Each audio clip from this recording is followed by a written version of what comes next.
Welcome to Zisodel TV. Kindly subscribe, share, and like for latest updates and news.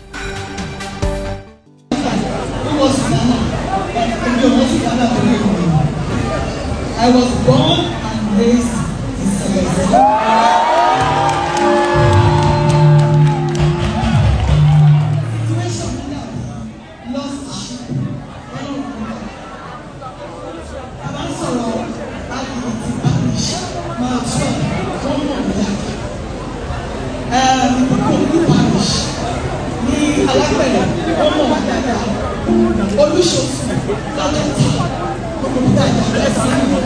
Anytime you have any challenges in life,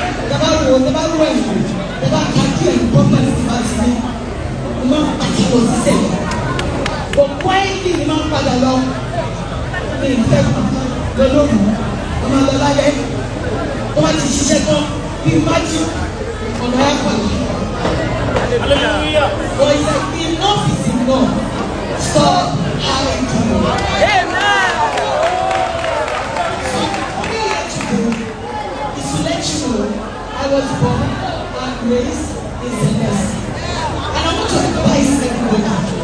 Nítorí ìpèsè bá fẹ́ ká wọlé ẹ máa fi sọ̀rọ̀ náà. Tí olúwa ò bá fún yín nínú àná, ẹ má di ìgbésẹ̀. Every step you take in your life, I heard from God before I took it. And I thank God and I'm here today. Mo wá fẹ́ tọrọ ẹ̀bẹ̀ ni o, ẹ máa gbàdúrà fún ìdá Akindele. Every day, ẹ máa ṣàdúrà fún ìdá Akindele. Àti gbogbo tó sọ̀rọ̀ fún ìdá Akindele. Kọ́lọ̀ náà wá dúró tì.